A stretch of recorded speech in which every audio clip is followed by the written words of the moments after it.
Aye. Aye. Opposed? Motion carries unanimously. We will move on to item 3, which is the RTA Next Development update, led by Paki and Farhad. Who's going first? Go ahead, Paki, and I'll have to chime in. Thank you. Good morning, everyone.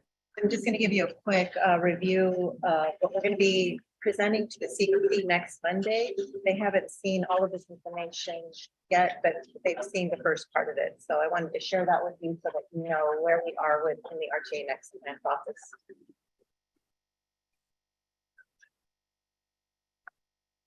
So this is just a reminder slide about that the needs are great. As you all know, there's not enough money to meet all the needs. We told the CAC that the RTA Next revenue of $2.34 billion has been adopted by the board. And as you all know, 1.9 billion is what's available for new investments. The categorical elements, we reminded them, are not named projects or buckets of flexible funds. And currently there are 790 million available to prioritize for these categorical elements.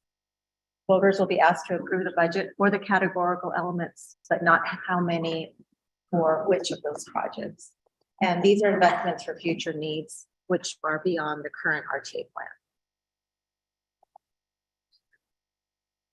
So one of the elements we discussed was what was called, or it's currently called environmental and economic vitality element. That's 110 million approved by the RTA board, which is 5.8% of the 1.9 billion in available funds. Some of the discussion that we had at the last CAC meeting are options to rename this element and make it into.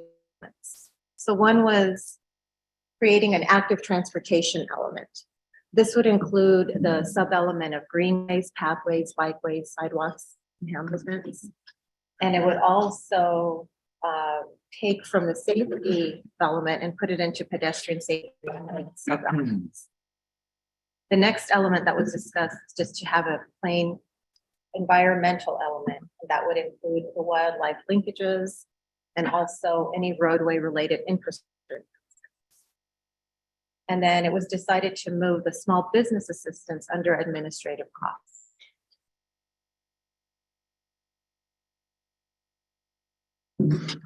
For the safety element, which is 170 million, 9% of the available funds of 1.9 billion.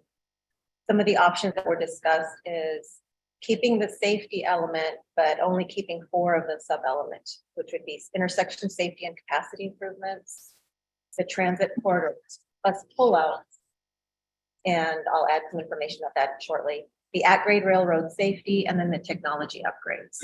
So 2 of these sub-elements, the bus pullouts and the technology upgrades, we have asterisks next to them to show that the bus pullouts are safety related and they could stay or move under transit. So that's an option that the CAC will be discussing. As for technology upgrades for non-safety related items, they may be outside the scope of the RTA's function. So that's another discussion that needs to be had. So right now, the draft plan is currently 300 million over budget with an this committee knows. The total of categorical element options remains at 790 million with these options that I just went. Transit, which is 510 million and 27% of the available funds, is still being reviewed and discussed by the CAC Transit Element Subcommittee. And just a reminder note, over the life of the new plan, specific categorical projects under the plan elements and sub-elements will be identified by through an open committee process and approved by the RTA board. So this is the environmental element that we proposed at the last meeting to the CAC. Again, this would be 70 million proposed for the greenways, pathways, bikeways, and side sub-element, 30 million for the wildlife linkages element, for a total of 100 million. The column on the right, just as a reminder, are the current funding allocations. Those are the ones that are currently forecasted through 2026.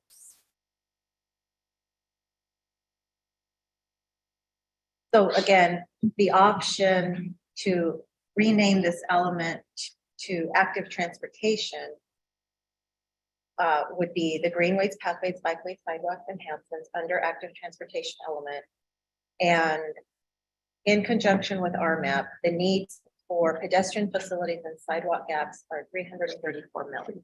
The cost per mile are 12-foot multi-use path, which is approximately 500 to 750,000 per mile.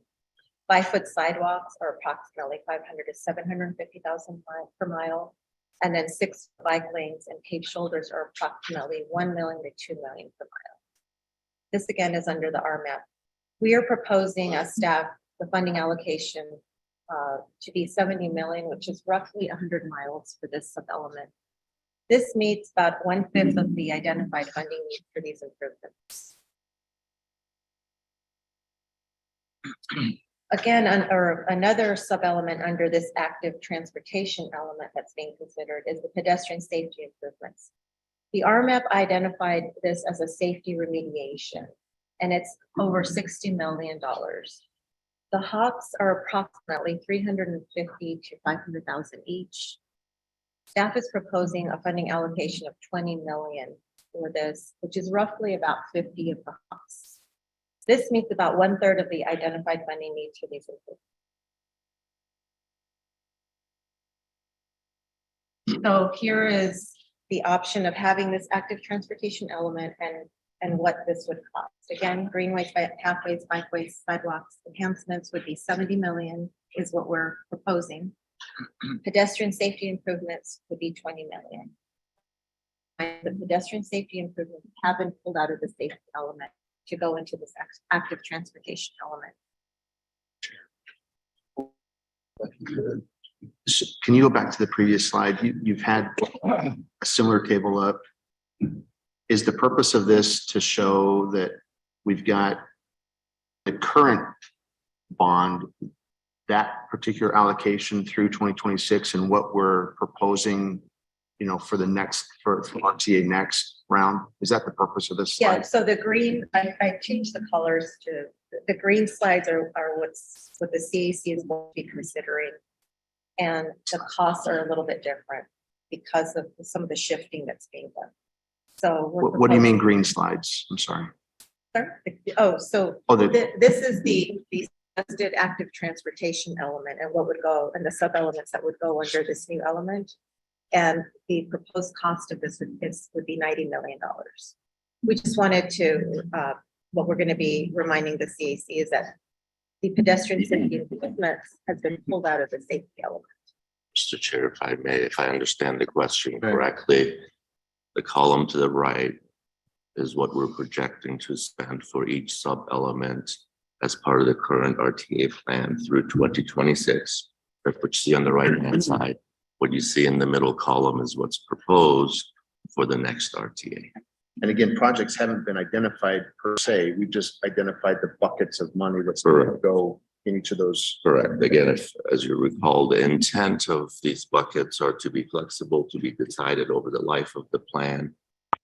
Projects will be submitted on an annual basis. They go through the process, and then ultimately the board will make a recommendation on specific projects for these buckets. Thank you. Jen? And Mr. Chairman, I'm sorry, Pocket, can you now flip forward a couple of slides? Because I'm not understanding the difference between this one and another one that's coming up. How do you know what's coming up? Go back one. The previous, go back that one. And then was there, Probably the wasn't blue. that chart up? The blue. They had two different. Was it, okay. That was what I. But let me repeat it if I may. So what Pocky is showing you, and that's the difference between the colors. The previous slide that you saw was in blue. That is what is currently being discussed. What you see in green is based on the conversation at the last CAC meeting and a potential option to consider.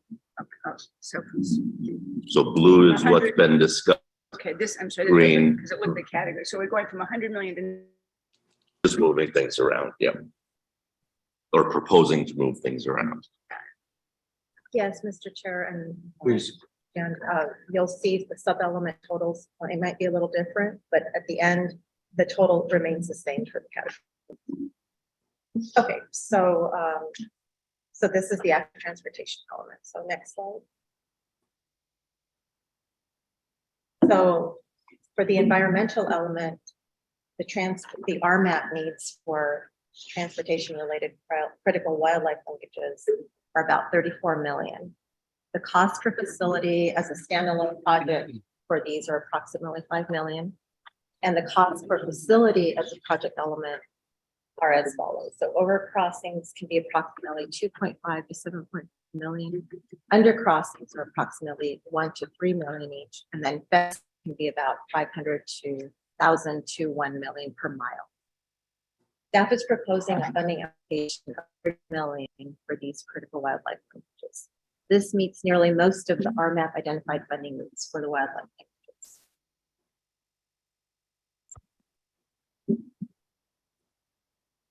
Also under environmental element would be the roadway related infrastructure enhancement.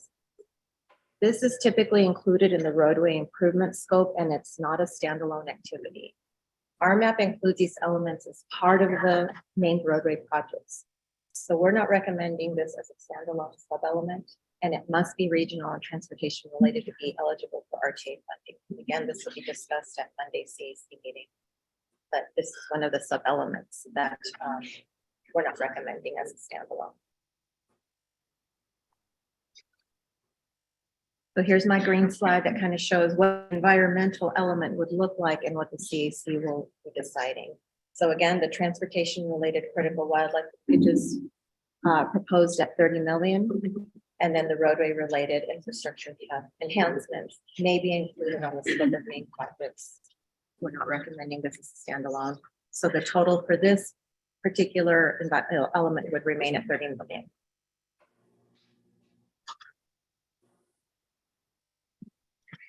So safety, under the safety element, we currently have the intersection improvements proposed at 70 million, the pedestrian safety improvements at 20 million, the transit corridor bus pullouts at 10 million, at-grade railroad safety at 10 million, technology upgrades at 60 million for a total of 170 million. So what under this element, intersection safety and capacity improvements, RMAP identified the following safety improvements. Region-wide intersection improvements at 50 million. Additional 64 congested intersections. These are level of service E or F. An additional 20 million is for congestion reduction at the intersection. And then intersection reconstruction costs at approximately 1 to 5 million. Staff is proposing funding allocation at 70 million for about 30 intersections. This meets nearly all of the RMAP identified funding needs for these improvements. For the transit corridor bus pullouts under the safety element, RMAP identified 25 million for bus pullout needs. The cost per bus pullout is approximately 500,000 to $1 million each. Staff is proposing a funding allocation of 10 million, so that would be about 20 bus pullouts. This meets about 2/5 of the RMAP identified funding needs for these bus pullouts. In terms of the at-grade railroad safety, the average cost per project is about 500,000. Staff is proposing a funding allocation of 10 million for about 20 projects. And another sub-element that was discussed under safety is technology upgrades. The RMAP identified 99 million in signalization and technology upgrades. 65 million is for arterial traffic management systems, and 34 million would be for the transit communications signalization. Staff is proposing a funding allocation of 60 million for this sub-element, and it meets 2/3 of the RMAP identified funding needs for technology upgrades. So here's the proposed safety element and what it would look like and what CAC will be discussing. So intersection safety and capacity improvement at 70 million. The transit corridor bus pullouts at 10 million, at-grade railroad safety at 10 million. Technology upgrades at 60 million for a total of 150 million. Two things to keep in mind is we're recommending to keep under the safety element the transit corridor bus pullouts. However, this is a sub-element that could be moved under the transit element. The other recommendation is to keep the technology upgrades under the safety element as safety needs are great and that we're proposing. So, under the administrative cost element, we're proposing to shift the small business assistance under that. The RMAP identified 18 million in investments for business assistance that's needed between now and 2045. Staff is proposing the funding for this to be 10 million under these administrative costs. And this is based on the final list of the named projects that meets the RTA next needs. So this is what that would look like then, administrative cost element, small business assistant at 10 million. So to move it under this.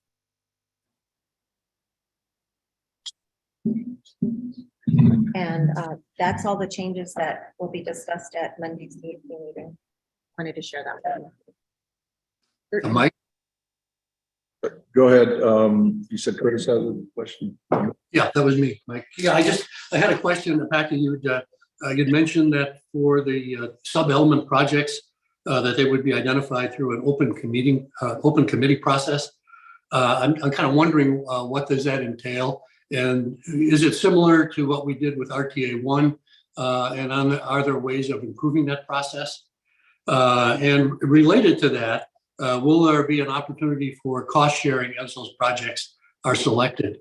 Let's say, for example, there was a shopping center that wanted to see some bus pullouts at their location and were willing to contribute.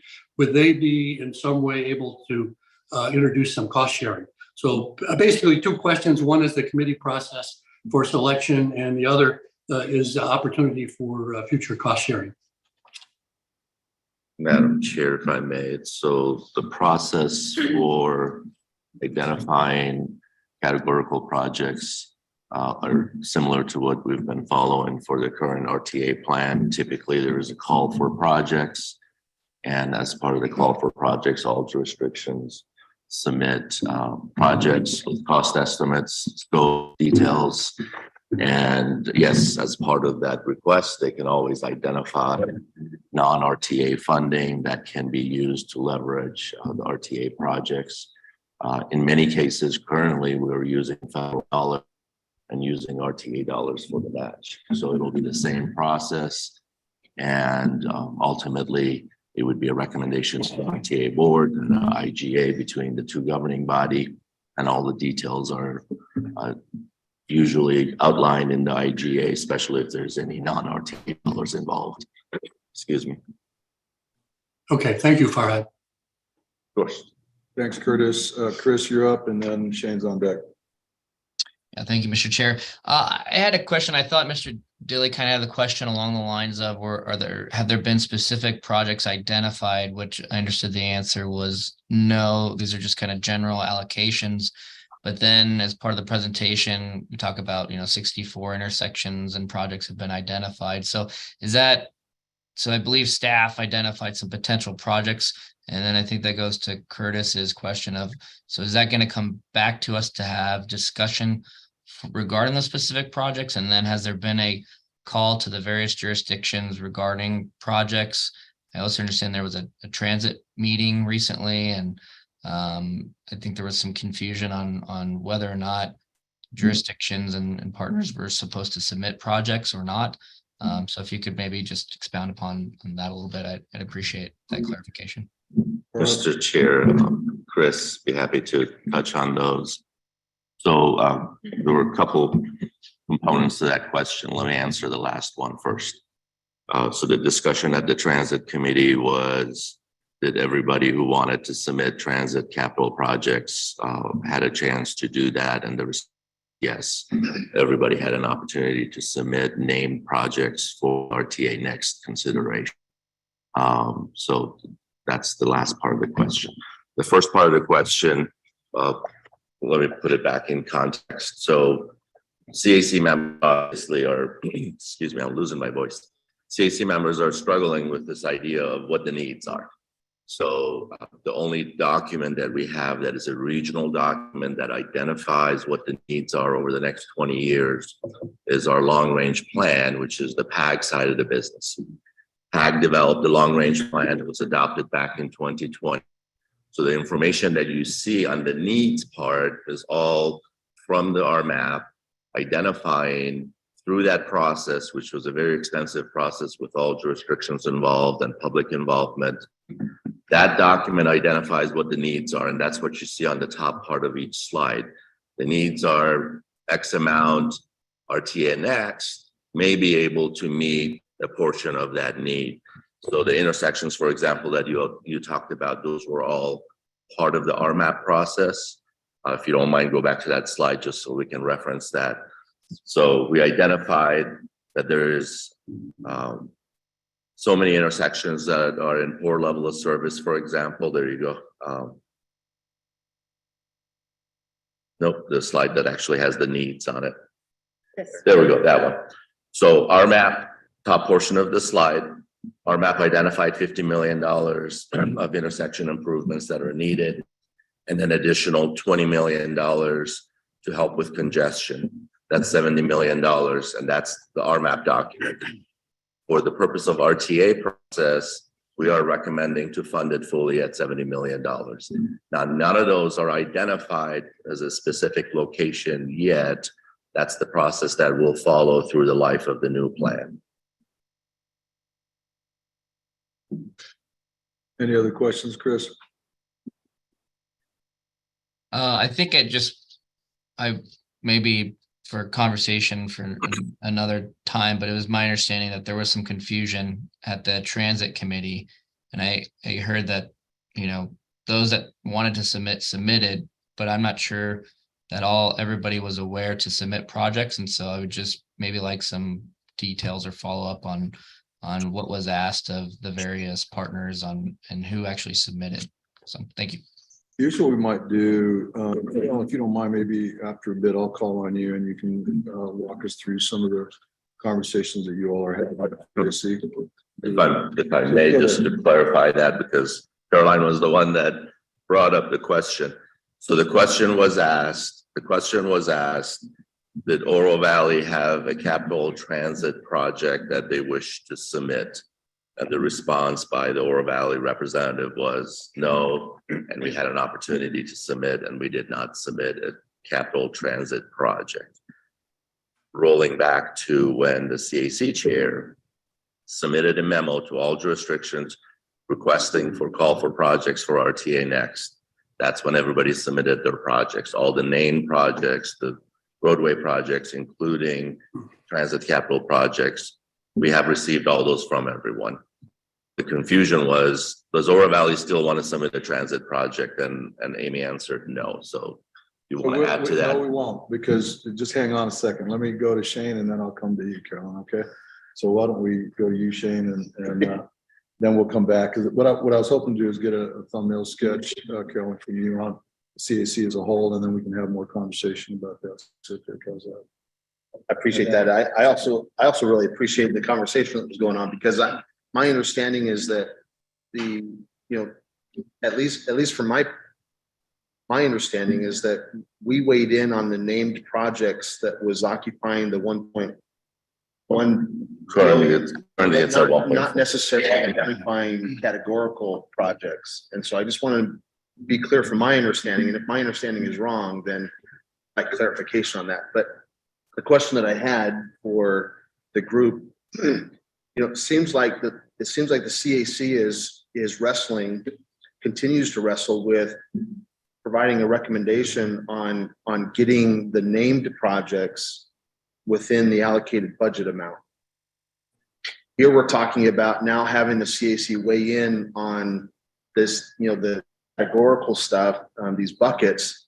And I'm wondering if it makes sense to just press CAC for an outcome on the named projects before we throw yet another exercise at them, because you can only do so much, and we have yet to have a solid recommendation on let's get the named projects within the allocated budget. and wrestle with that a little bit before we start getting into the categoricals. Anyway, so thanks. Carolyn, why don't we go to you, and if you don't mind, maybe, I don't know if Tom's on. Tom's not on, but Mary Veras is here. Oh, hey, Mary, I'm sorry, I didn't see you. So what I think might be helpful is to get your thoughts, and you know, how the presentation commentary there, but then maybe delve into some of the detail or some of the pieces that both Shane outlined as well, if you care to comment on. Okay, did you want me to go over the general? I think so. I think there'd be value there, and I should have called on you first. I apologize. Oh, that's fine. I apologize. Yeah, no, I mean, I think Pocky went through it pretty well, including the very first statement that there's more needs than there is money. We have been that because we're looking at sub-elements within the elements, you know, total of what, 790 million. And so that's putting us in a wanting to have more money. And we wanted to get that feedback from the TMC as well, if we might want to ask the board for a little bump in the sales, you know, not right here, but that's come up many times at our CAC meetings. And then on that's, I think, like I said, Pocky pretty much gave the overall CAC update pretty well. I will say that we are hoping, as she said, to get feedback from this committee on the categoricals and the subcategoricals, because like I said, we've been kind of struggling, and we would like to hear from the jurisdictions needs in that. That went down to the transit committee, transit element subcommittee yesterday, when we were asking, and I will talk to Oro Valley and then also Sahuarita. At the beginning of the project, you were asked to submit named projects, which includes roads, and it could include things like the city's high capacity transit, which they had submitted as a corridor, a named project. So that's another thing that we're looking at, is should we try to put any of these named, if they're named sidewalks or named other things that would show up in the elements, if they're specific projects, should they get added to the named projects? And then we have to cut, you know, we still have some money to cut, which of course we want some feedback from you on.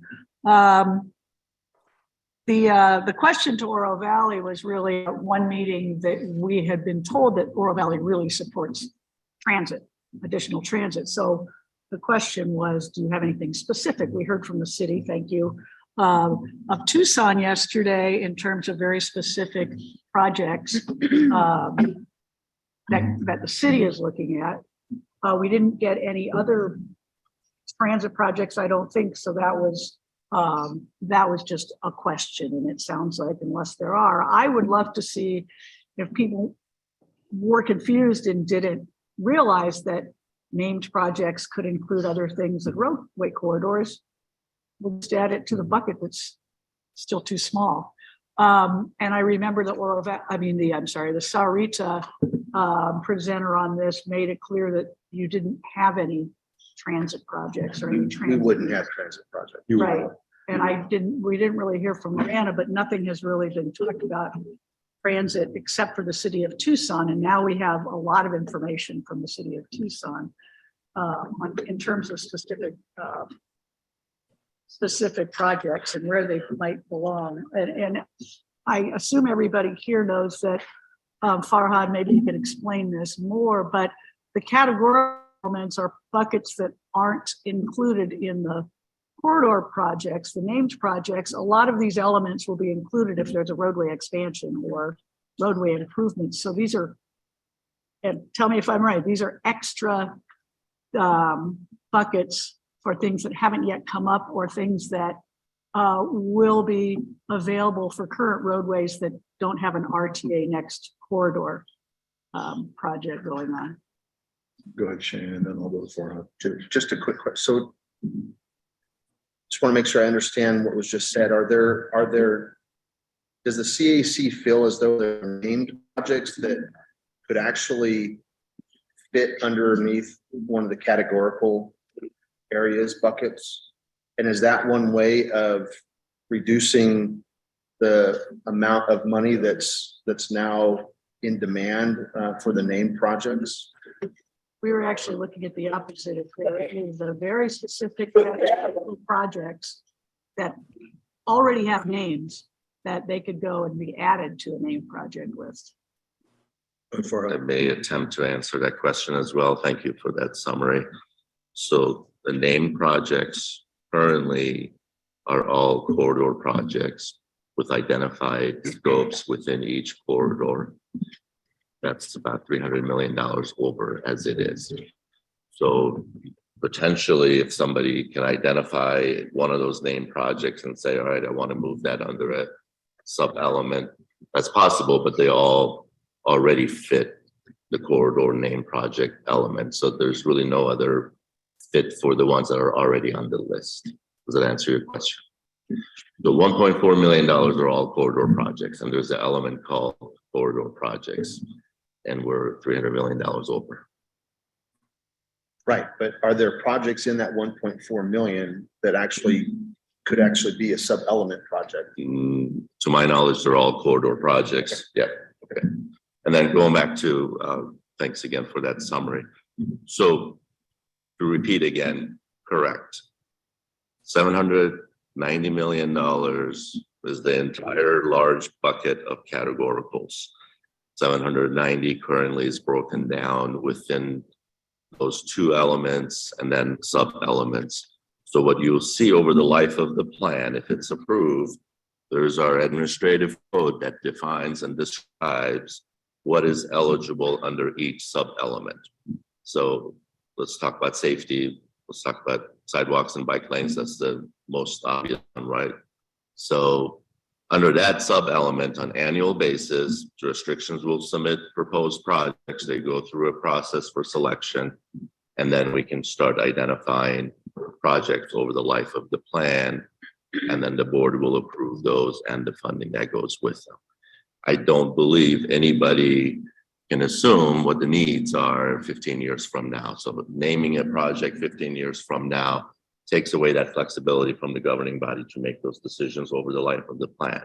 And that's why it's designed the way it is. They are buckets with very specific description of what's eligible, and then the board makes that decision over the next 20 years.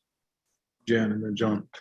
Go ahead. Mr. Chairman, your indulgence is two questions, and I'm sorry, I'm not getting. You only get one.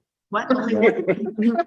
Just combine them. Go back to. Let's Just combine them. One Just question, combine them. one question. I just keep that. I'm just following up on Shane's question. I'm sorry, but what I thought I heard you say, Karen, help me with this, is that under the named projects, there might be an element of that, like a sidewalk. That some of the recommendation is move that out of the named project that's sort of ancillary to just a road that might be the sidewalk or something, and move that to one of the other buckets. Well, that's kind of what I was alluding Yeah, to. Maybe it's that's not what the I thought. entire project, but The piece are of there it. pieces of project? Is there a transit component to one of the named projects that can be moved over under that categorical or that? I thought I heard that was part of Yeah. what CIC had been looking at. My gut, Jan, is that's probably the case. Based on some of the things that I know about this. And Mike is no, on a continue. completely different topic, so Go I'll ahead. give it Sure. John. Regarding the RTA. Actually, how you been? No, my question is on administrative costs. I just wanted to get clear because we had 100 million initially, and I thought we had 100 million programmed in.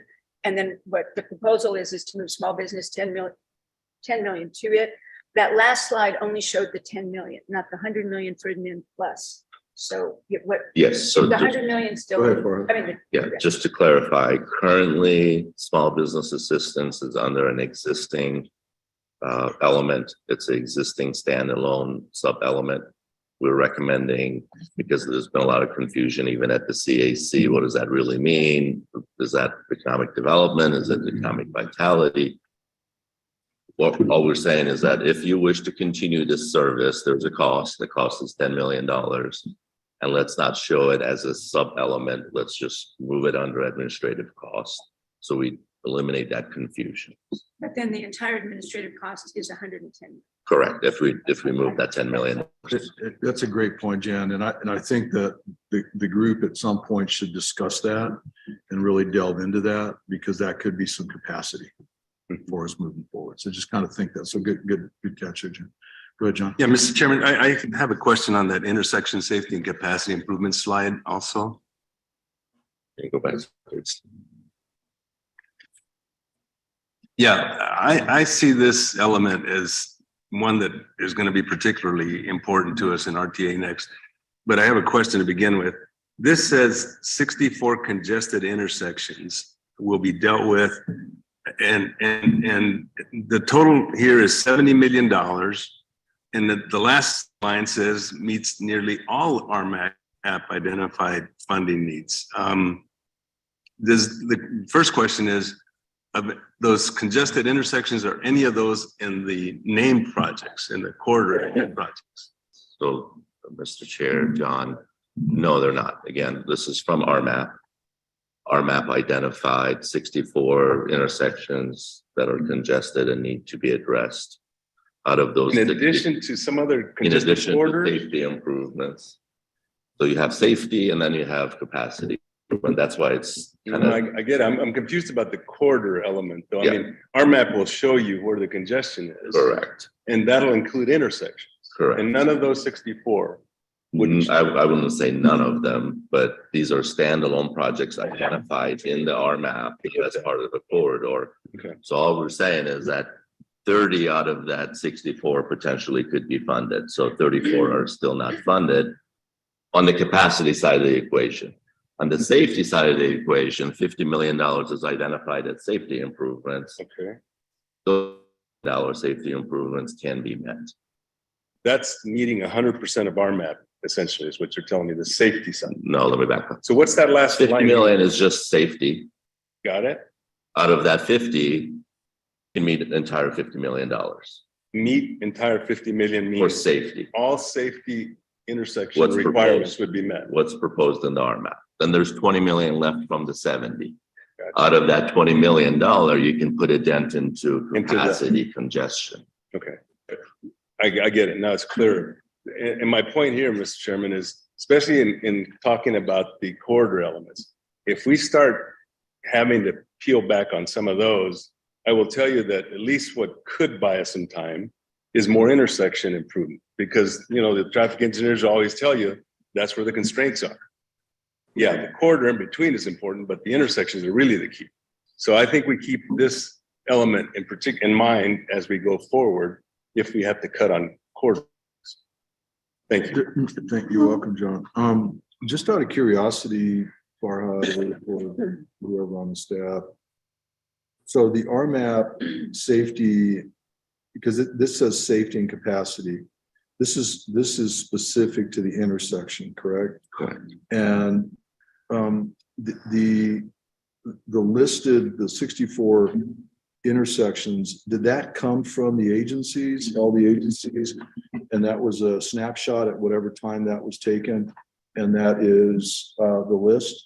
Here's where I'm headed with that, because I think, going back to John's point, if we are short on corridor dollars, right, the need is greater, then maybe we should dust that conversation off amongst the agencies and identify and update what those capacity intersection improvements are, so that if we have to scale back and peel back, at least the focus is region-wide, those intersection improvements become the priority, if you will. And so that really almost becomes a rallying cry, right? That this is safety component, and the dollars and potential return on that can be greater, at least in the bang for the buck, in terms of a corridor where we're requiring right of way and we're doing a variety of other things. It's just a thought that we might, as a group. Yeah, so for discussion purposes, that would be helpful at the technical level. At the CAC level, it's creating that confusion of how do I prioritize? How do I know which one should be funded? So I would recommend to make sure that you keep that separate That's a technical discussion. The folks at the technical level can have that conversation, prioritize it. But the CAC really is getting into the weeds on how do I know which intersections should be funded, and we don't want to confuse them with that discussion. They're determining the size of the bucket. So if you come back and you say, yep, 70 million is not enough, we need 140 million, that's hopefully the kind of feedback they're looking. I'm not suggesting there's enough confusion, right? I'm not suggesting confusing anyone. What I'm moving on is if we're short on the capacity improvement bucket and we get a bigger bang for the buck on intersection safety and capacity improvements, then that should be focused not only on the RMAP, but potentially ask the agencies for real-time updates that we can then focus on to say, okay, if we need to put another 20 or $50 million at this bucket, gives us a bigger bang for the buck. That's all I'm saying. And I think that's not a, confusion on which intersections. That's a strategy for the story. So I would almost disagree that it's not a nuts and bolts conversation. It's really more of a policy recommendation at a higher level. And I don't know, I'm not following if that makes sense, to the degree, but I'm not following if that's such a curveball that we don't want to monkey with. Mr. Chair, again, just to clarify, I agree with what you're saying. I guess what I'm suggesting is the recommendation to the CAC would be, yep, 30 intersections may not be enough. Let's see if we can get to 50 of them or 64 of them.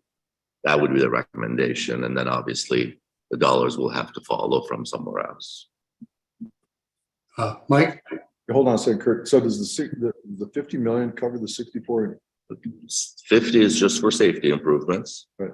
64 are identified as poor level of service. They're two separate items. The element, the way it's written, it's safety and capacity. So you can meet the entire 50 for the safety part, and you can only meet $20 million for the capacity parts. 4 left over. There would be roughly 34 left over. Sorry. Thanks. Go ahead, Curtis. A couple of comments, Mike, thanks. Yeah, I think this is an excellent point that John brought up about the intersection capacity. To me, it would make sense to go back and look at every one of the named projects, the corridor projects, and look to see how much improvement we gain just by doing intersection improvements versus adding all of these other elements to it, because it could almost be a staged implementation strategy where the safety issues and congestion issues at the intersections, which are probably 80% of the problem, which can be solved relatively inexpensively compared with doing an entire corridor.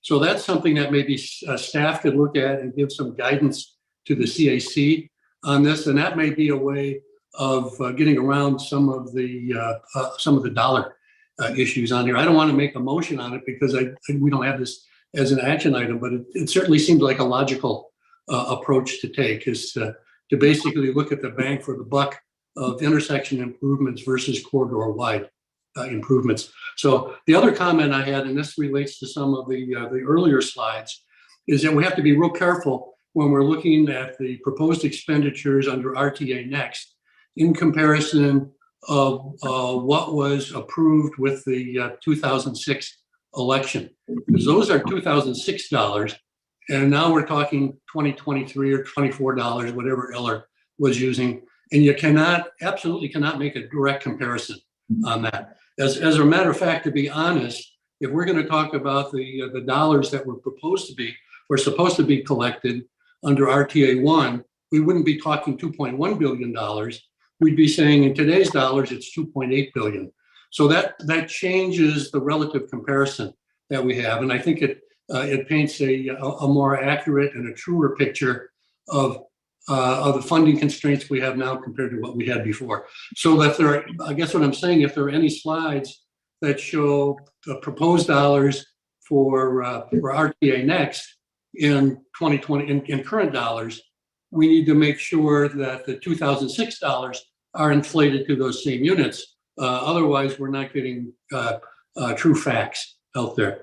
One last thing that I wanted to bring up, and I'm going to bring this up later in future agenda items, is we totally do not have the question of maintenance in here, which I think is okay. But I'm bringing it up again because I listened to the RTA board meeting and that topic came up. So I think we need to address that and somehow get back to the RTA board on why maintenance is specifically not included. But I'll bring that up in a later agenda item. So thank you. Thank you, Curtis. And I think in fairness, I think it's just a comparison. I'm not sure that there was anything more than just a snapshot to say this is what was in 06. Here's what is, other than just a reference point. Go ahead, Yeah. and then I'll come to you for, go ahead, Jen. Great, thank you. Mr. Chairman and staff, if I've been keeping up, if we went with these proposals today and look at these changes to the buckets, is it about 300 million that we might be taking out of the name? So the named, I'm sorry, Mr. Chair. Jan, the named projects currently are $300 million over. Right. The discussion is to reduce that list. So if we can reduce that list to 1.1, then no, you're not impacting category.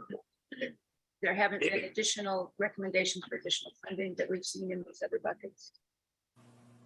Not currently, it's just, they're just moving things around just to have it a little bit more well-defined.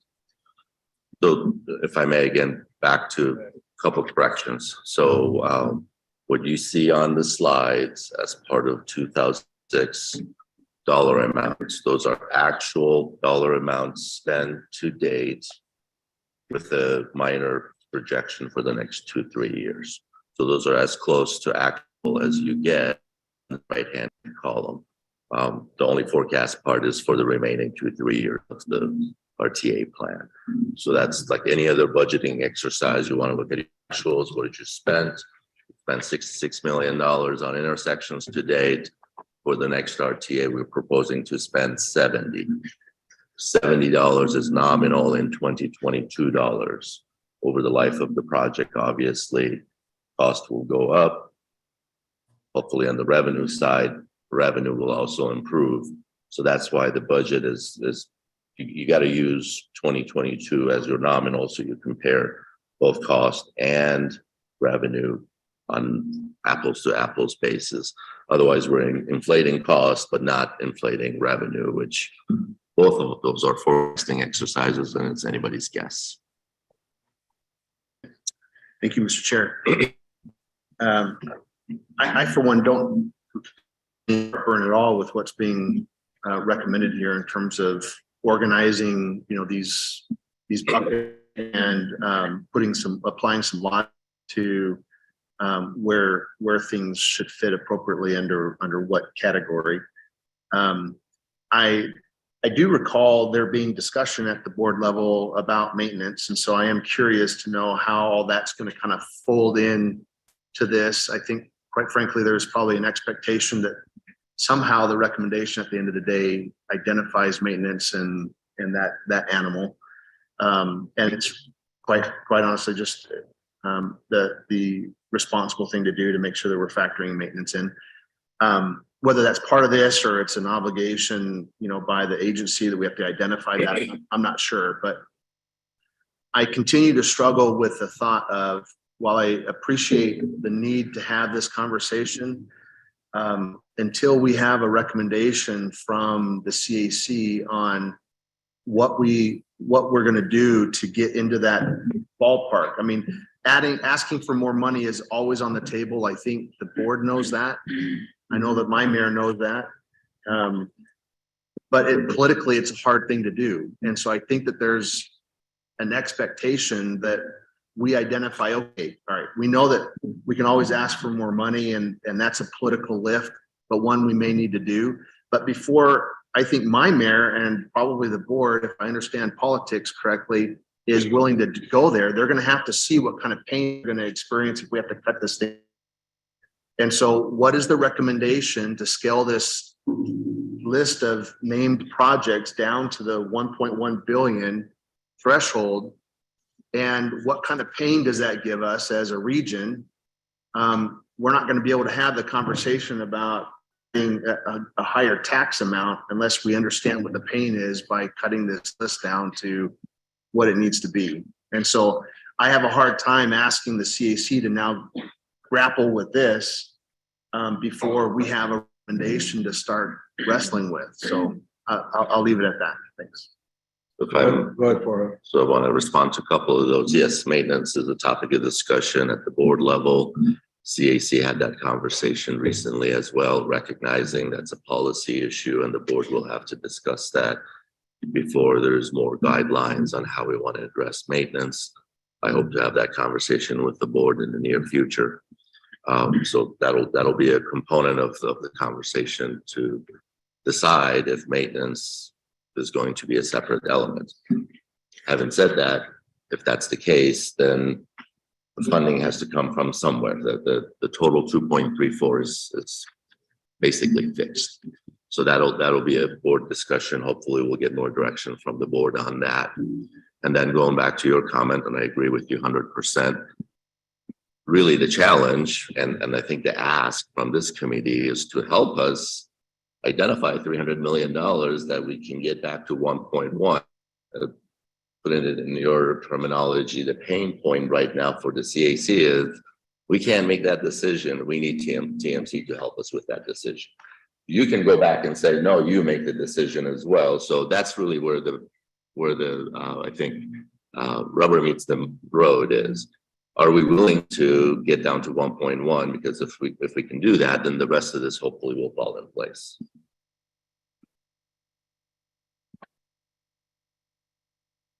Good, Carol. Thank you, Farhad. Mr. Chair, just a couple of things on that. One is I want to make sure you know that the red numbers are what has been proposed by staff to add up to the safety element total numbers at the bottom. We're wrestling with all this, so we haven't made a decision or recommendation, I should say, on any of these because we're moving the sub buckets within the buckets, and those two things that keep coming up is just what you were talking about. What we're wrestling with is that we don't know how much is going to be proposed or put into the plan for maintenance, if any. It sure seems like it's going to be, but then where is it going to come from? So we just get nervous. Is it going to come from the named projects? Is it going to cut into all of these that we've been wrestling with at the numbers that, that we would like to see more of? So we've talked about this. I want to make clear we haven't voted on, asking and to recommend more, a higher sales tax. Or on, getting something on maintenance, but the sooner the better, because it will help us, just like you were talking about, Mr. Manager, about cutting the named projects, focus on that. We're kind of finally to the categoricals, and then we're going to have to go back to that again, but without knowing anything about the maintenance needs or the maintenance that the board wants, we're struggling even more. Question. So all of this is important. In projects, the corridor projects, the categoricals, maintenance. I mean, it's all important. I've been in this work a long time, and all of us have, but I have yet to experience a blanket, a metaphorical blanket that covers your shoulders and your feet at the same time. When we're talking about budgets and demands, there's always more demand than there are resources to cover. And so, we're always going to be in this tug of war. Do we cover our shoulders so they get warm and expose the feet, or do we cover the feet and expose, so it's just always going to be that way. Are the named projects, thinking at a high level, are the named projects a higher priority for the region than the categoricals? It seems like most money is going to the named projects.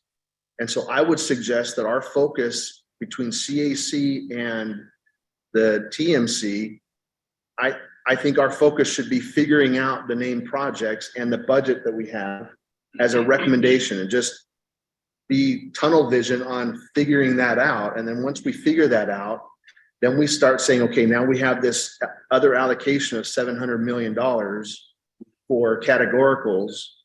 That number is even close, I don't know, but, and what do we do with that? Thinking about maintenance, thinking about these other, sub elements, and then wrestle with that. And once we come down to a recommendation, we'll know better. I think we'll be in a better position as a group between CAC and TMC as to whether or not we recommend to the board, hey, we need to add another 10 cents, and here's why. But I don't even know how I can engage my mayor and the board in general until we have gone through that exercise. And, I'm hearing, well, the CAC wants TMC to make a recommendation on the named projects. And I'm suggesting that the CAC do that. I'll go with the group, but I really think that's the strategy in getting progress here is let's focus on the named projects. Let's whittle that down to the allocated amount and understand what kind of pain we're going to experience as a region in doing that. And then we'll start having more conversation on the other stuff. Anyway, my 2 cents. Actually, it's 1.5. So, let's go back. It was more like 5, but that's okay. But so let's think through that for a minute, right? And I think it goes back to John's point about the biggest bang for the buck. And are we getting the biggest bang? So we make an assumption, right? There's an assertion there that the named projects, the corridor improvements are the most important, right? And Just by sheer allocation of money. exactly. No, I understand that. But what I'm saying is, going back to John's point, maybe we think about that a little bit because we know that there's not enough to address all those needs. So we start to, we'll say, look at high value pieces, right?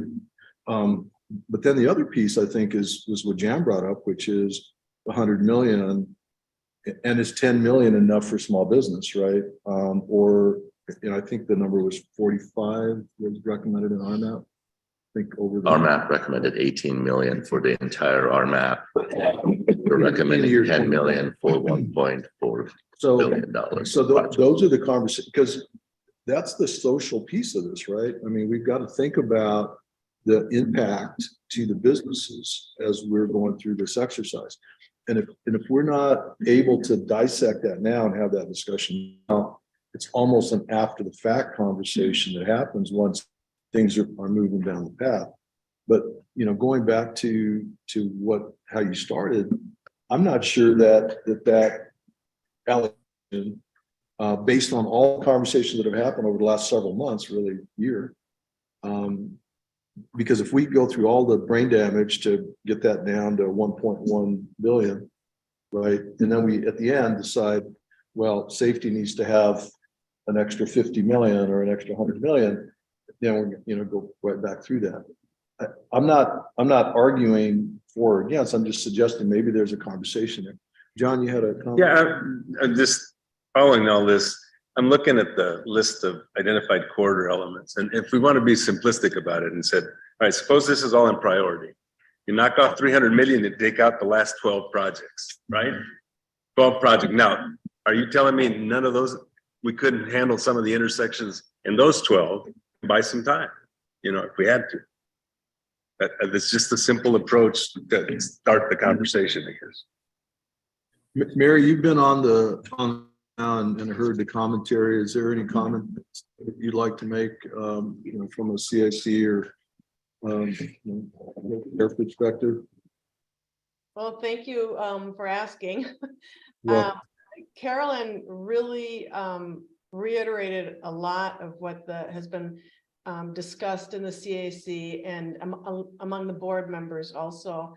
And I think the key is there's not enough money, and the CAC is hoping that we get a little boost so that we can accomplish everything. They're really having a hard time making the decision.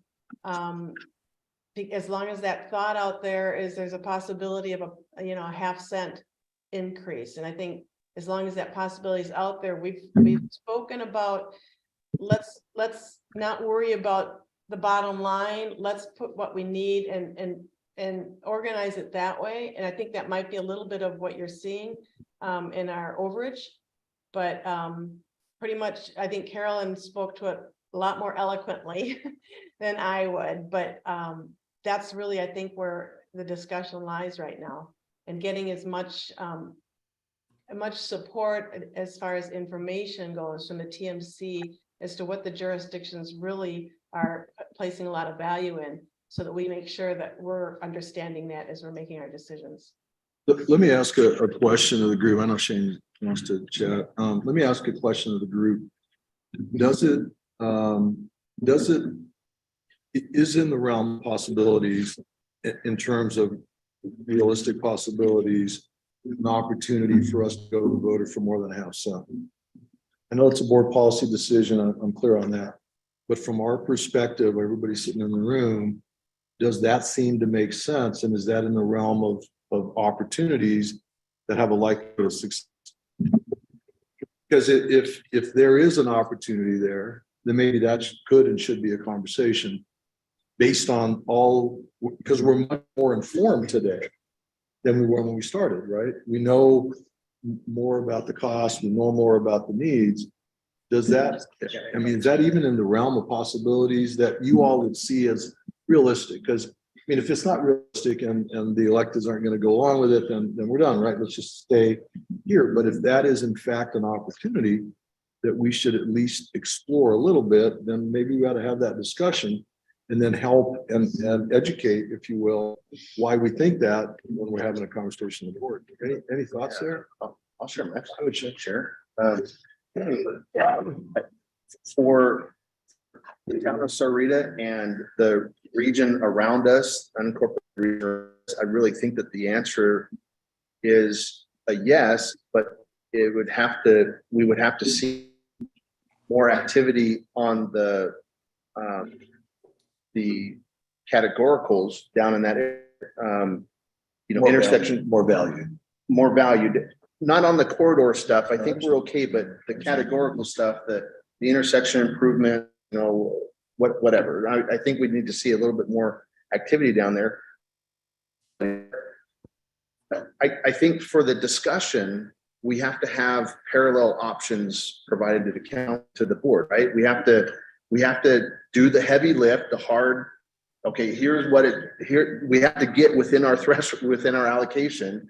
And then we can have a parallel track saying, but we think that this is possible from a voter standpoint. If the picture looks like this, my perspective is that we can get there, Mr. Chair. I appreciate the question.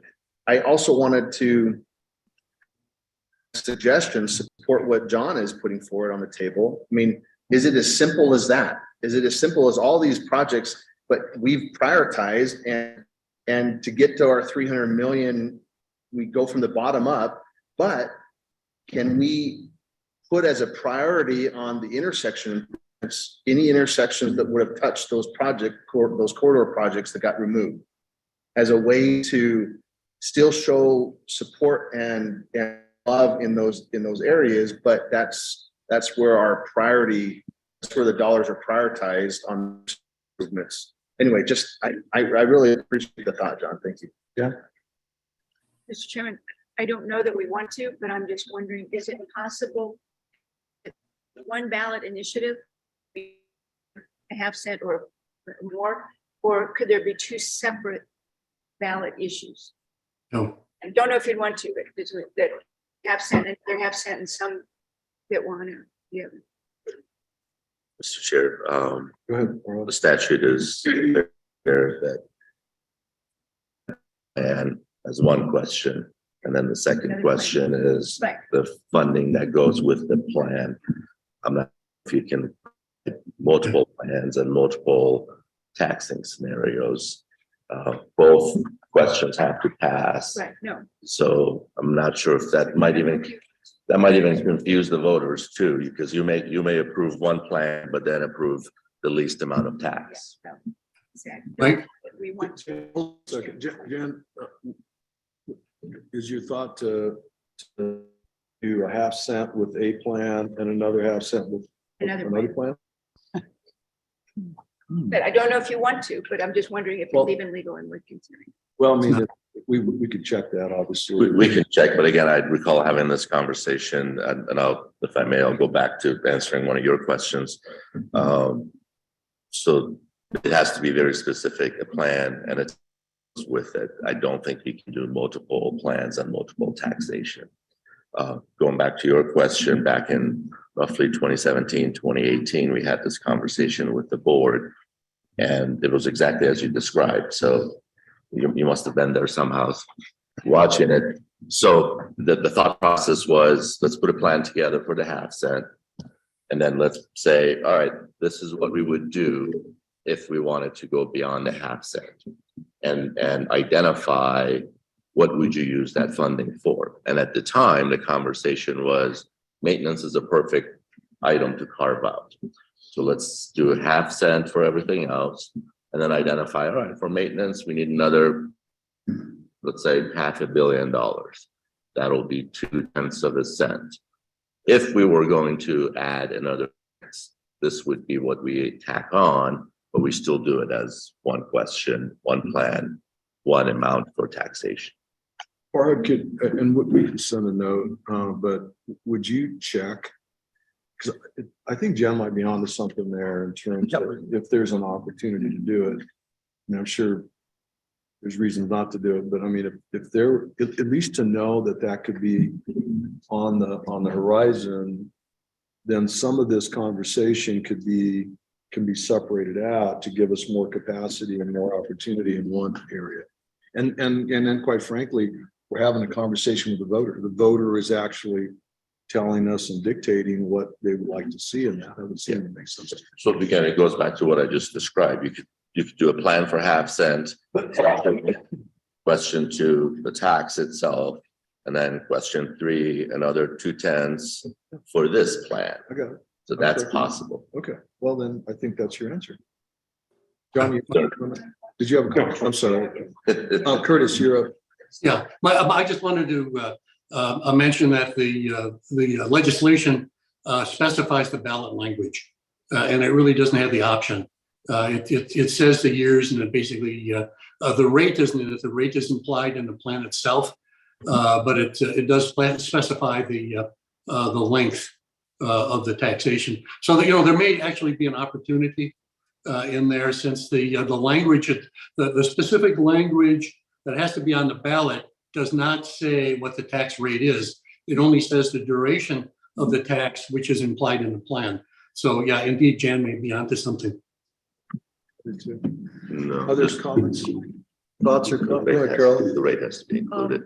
Yes, I mean, back to the proposal about there being the board or suggesting a menu. I want to make it clear that in the CAC, the part of the plan that members feel needs more money are the categoricals. And we haven't heard anything saying we don't have enough money for roads.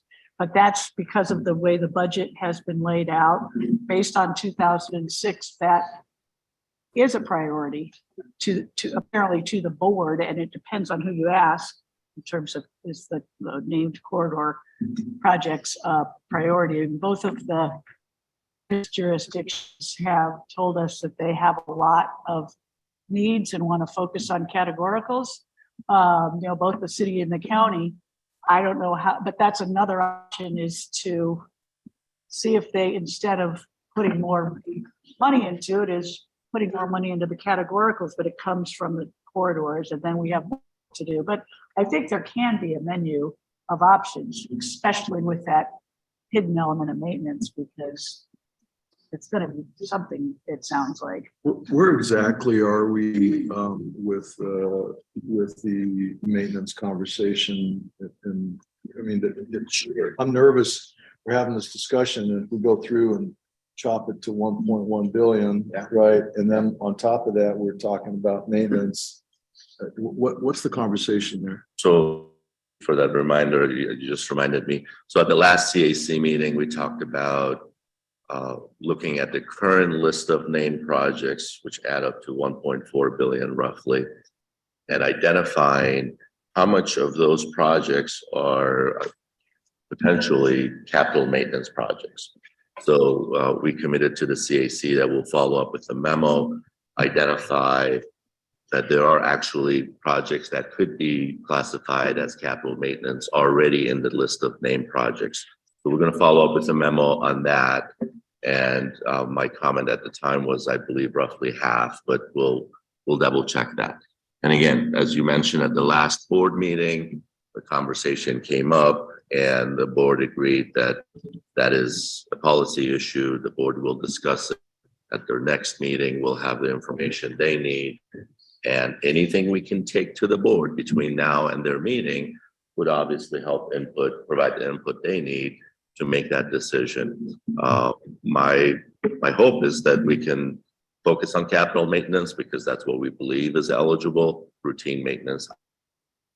But we'll have that information as well.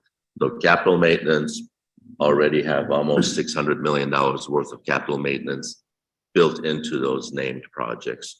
So that's one option, to take that portion out, put it under maintenance and satisfy the maintenance portion. Difference, I'm not following the difference between capital maintenance. There are capital projects. Maintenance and the other that what are you talking about?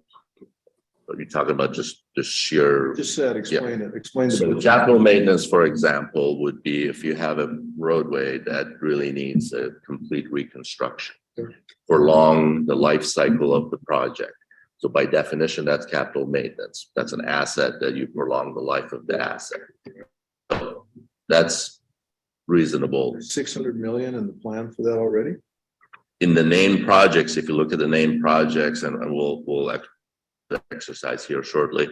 If you look at those projects, there are a lot of projects that are purely rebuilding the roadway surface. That's all they're doing. So you're counting that 600 million as a rebuilding of the existing pavement? That's a capital maintenance. That's a capital investment.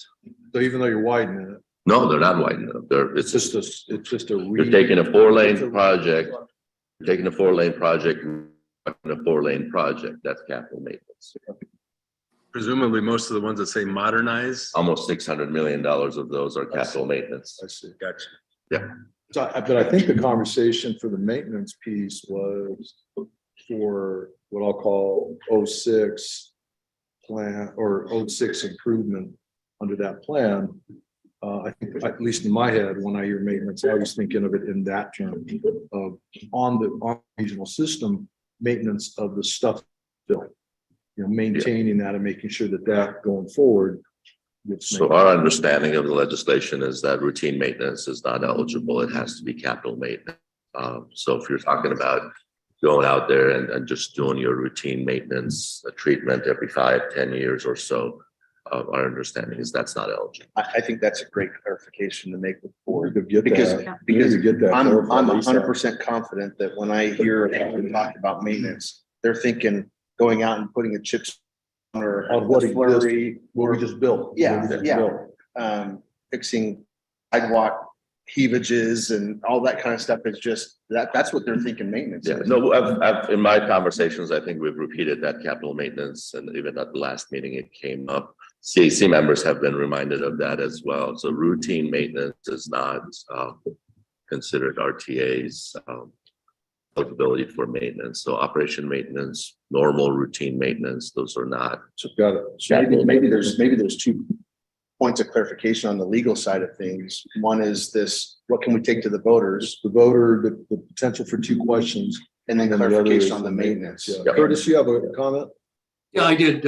A couple of comments at the RTA board meeting. Mayor Honia made a good point about the definition of maintenance. He says, I hope we're not talking about, I'm just paraphrasing, I hope we're not talking about using RTA money to fix potholes.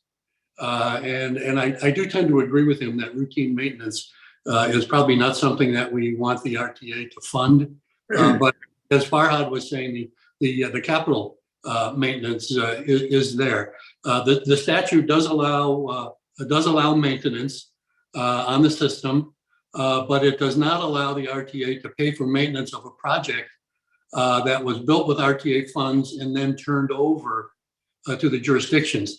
It looks as though the maintenance of completed projects are totally on the jurisdiction's nickel. But getting back, I think it was Shane's comment, it probably would be worthwhile to have Mr. Benavides or somebody look at the legal thing, basically, how far they support what you were saying about maintenance. To me, the capital maintenance makes perfect sense, but the routine pothole overlay type of maintenance doesn't for the RTA. Got it. Other comments or thoughts on that? I know we're burning up the time here. How do we- We still got How do we move forward? How do we, very slowly, very thoughtfully. are we high centered right now between CEC and TMC in terms of advancing a recommendation? It seems like CEC is looking to the TMC on the named projects. It looks like they're working pretty aggressively on the categorical. The named projects seem to be in a standstill. And the TMC is waiting for a recommendation from the CAC. So I'm wondering how we move forward.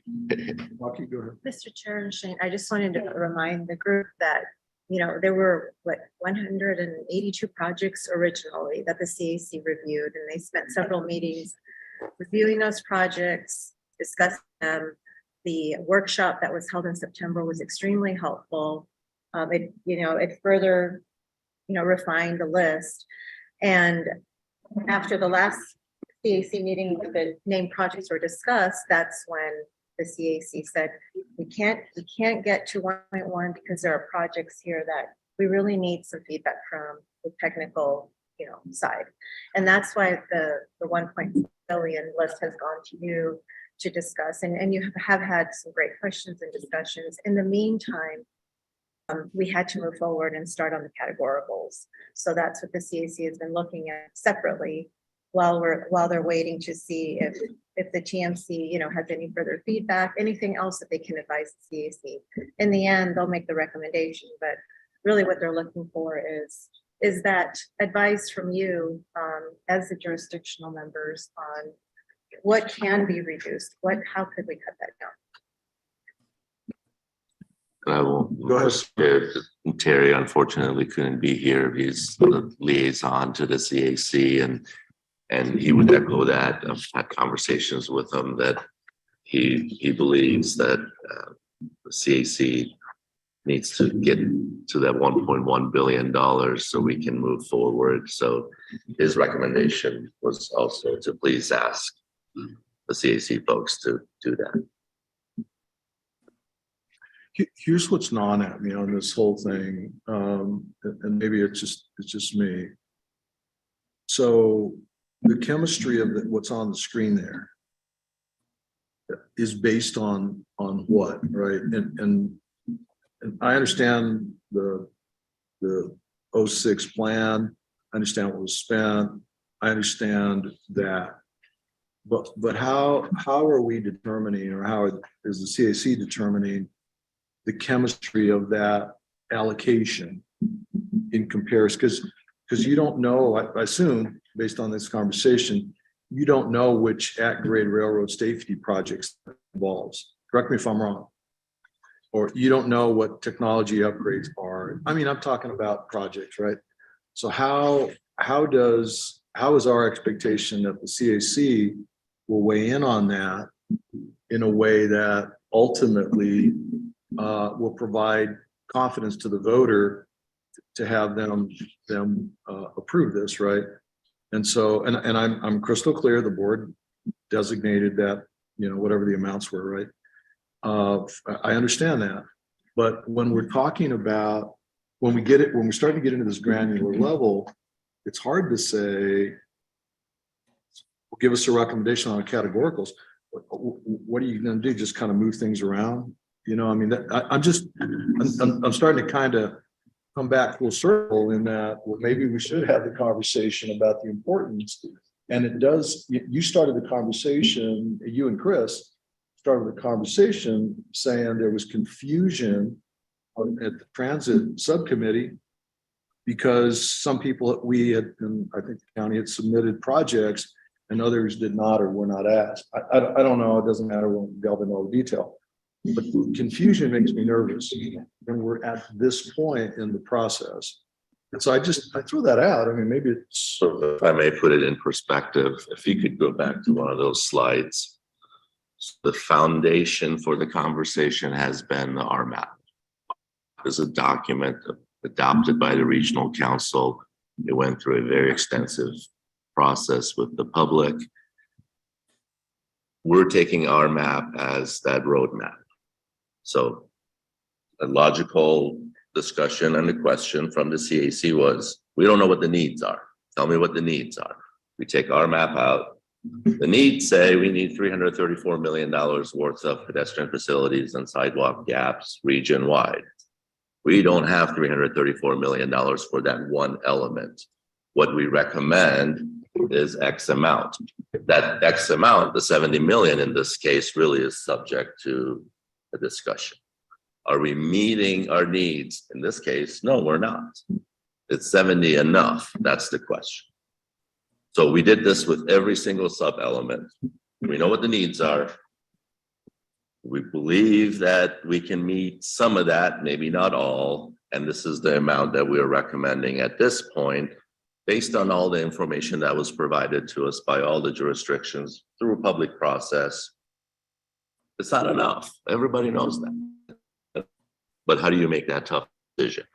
But this is not a budgeting exercise. This is really a prioritization exercise. We are prioritizing safety, and we're saying spend $170 million on safety improvements. If you want to spend more, let's have that conversation.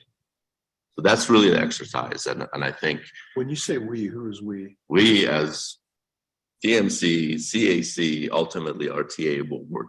Ultimately, when we go out to have this conversation with the community, we want to be able to demonstrate that, yes, we did have the difficult conversations. Yes, we did have to prioritize. Do we want to spend more on safety, or do we want to spend that on X or Y or Z? That's the conversation we need to continue to have. And for the board, it's critical to have, hopefully the CAC come back and say, yep, we're comfortable with this account.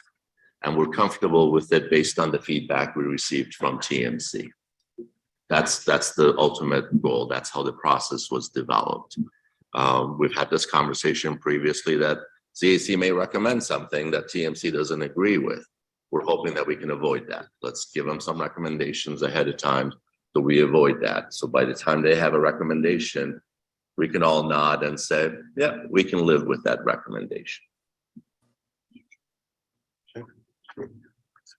So let me just do a timeline check then on this process. When does the board need to have a recommendation from a collective recommendation from the CAC and the TMC? The deadline that was set by the board is July 1 of this year.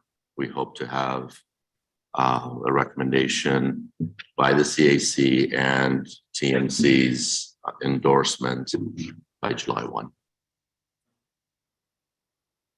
Okay, so just to, The clock's ticking. I know, so just, that really worries me. So I'm just gonna do this. What if we just go with John's recommendation to kickstart that conversation with the CAC? And only mingled with my suggestion that on those projects that get omitted, if there are intersections tied to those corridor projects, that those intersections receive the priority on the safety intersection stuff that we were talking about, so that those corridors still get some love and attention, and recognizing that intersections are usually the big crunch point on circulation for any corridor. I'm just going to put that on the table to try to help move this conversation, because I'm really concerned about the timeline. John? Let me spice it up a little bit more. Oh, yeah. What if we need 50 million for intersections if we knock all this out? Well, I'm still looking at this list. You take one more project that happens to be a 49.7 million, and guess what? You've covered the intersection improvements that might come out of there. So I mean, I'm saying cut 350 million, not 300. Can we pull the list up? Can we pull the? As you're doing You have that, that, right? I know that got a hard stop. I've got one as well. We've got a hard stop here in about 20 minutes. No, it's fine. So, you may still have a quorum, continue down the path. My gut is, this is probably where we need to, we haven't even gotten to the ADOT discussion, which is where we ultimately wanted to be today. Kind of thinking out loud, we may need to get back together again and have a conversation or to continue conversation, block more time. And I hate to burn up everybody's calendars, but I really think that it's going to require that to the point. There, Mr. Chair, I am. Is this even listed for any kind of action? Yeah. So any item we bring to you, Make a recommendation. because you're an advisory committee, any item we bring to you, you can make any recommendations you like. All right. I would probably refrain from a specific recommendation today, only because we're going to be talking about a lot of the detail. But in a Mr. Chair, short, I just knew that doing so was going to kick a conversation. I like it. I think we could very soon come back together and chat. Do you have the floor, Shane and John? Guide us. Are you talking about the list of named The list of projects? projects. Yeah, she's worked on it. Okay. Again, just if my math is anywhere close, projects 25 through 37, or 26 through 37, whichever you want, 300 or 350 million.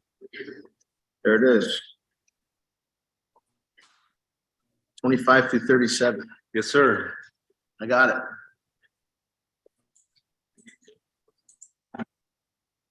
Let's let the CA that one. Yeah, if you don't mind, roll down to 25 through 37. There you go. For my old eyes, But it happens to be in the second page too. That's kind of it. I'm all- Yeah, second page. Thank you. That's brilliant. There you go. All right. So we can go through that exercise. We can identify out of those projects, which ones have intersection capacity improvement needs. We can carve that out. That's an easy exercise. If you recall, when we talked about performance measures on most of these projects, some of them don't even have congestion issues. So my guess is some of these don't have a congestion issue to begin with. so I'll put that on the floor for a recommendation, Mr. Chair. What is exactly the motion? To take the prioritized list that was provided in the packet. And the recommendation is to carve out projects number 26 through the end, 37, as a way to hit the allocation threshold, and 5 through 37. That 25th project provides roughly $50 million to help offset some of the intersection congestion projects that would be tied to some of those projects that are being omitted. And there is a second. Yep, Jen. Discussion, Mike? Of course, Curtis. Yeah, there may be more suitable projects for intersection only farther up on the list. So, what I would maybe modify the motion to say to begin looking from 25 down, and if there's not enough savings there, to look farther up on the list. That makes sense?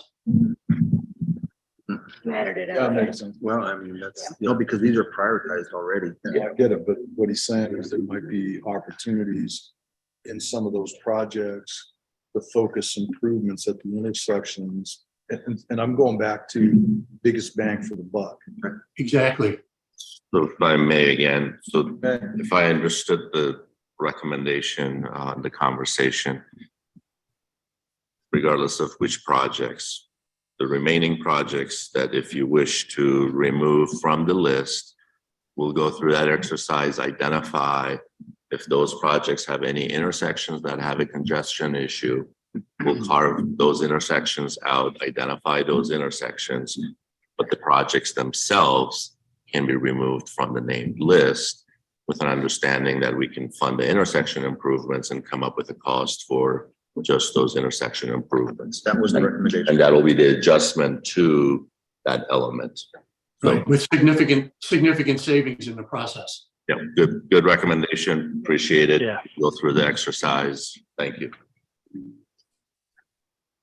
I can't support that, based on what I see, and I'm just kind of looking at the projects there.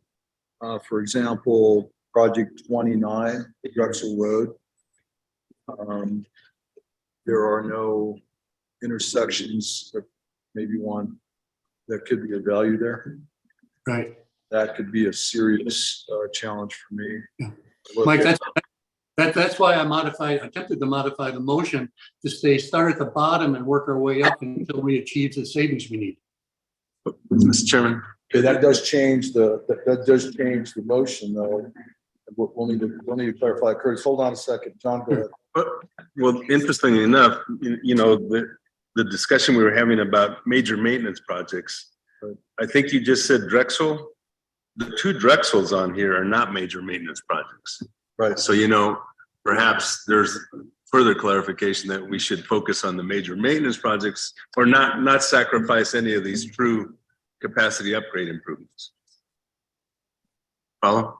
Clear. Which I think are only two in this bottom portion, the two Drexels.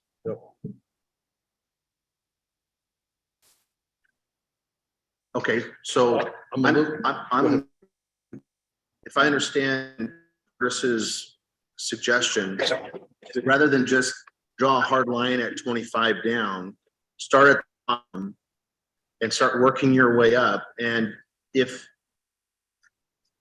the corridor includes intersections, it'll get pulled out. If it's to tie in a little bit of what John's saying, if it's not a capital maintenance program or project, but really a new corridor, that stays in, and we keep working our way up until we hit the $300 million. But that's the process. Yes. And Right. any corridor pulled out that have intersection improvements, part of that corridor, then it would be carved out and considered separately in the category, with hopefully an extra $50 million, because I think our goal is $300 million, so that we can help those intersections out a little bit more. Yes. Curtis, does that pretty much sum it up? And John? Yeah, that's well stated. My motion, my recommendation that way. We're okay with that? Yes. Works for me. Well, we got to move on this thing, and this is a prioritized list, so I agree, moving from the bottom up and figuring out, okay, how do we get there? Here's the piece that's gnawing at me. So as I look at some of these, it talks about, and I'll use just 12th Avenue as an example. There's two 12th Avenues. It talks about adding bicycle, pedestrian traffic, and landscaping improvements. Okay. So the traffic signal component will work as one of those, we'll call it safety enhancements or capacity, right? But it doesn't change, not capacity, but the overall chemistry of that roadway, which was to change the ability to move folks other than just in cars. That's gnawing at me as we go through this. So it's making me nervous to only focus on that. Because although one could argue that a bicycle imped his capacity, it's really also a safety. Mike?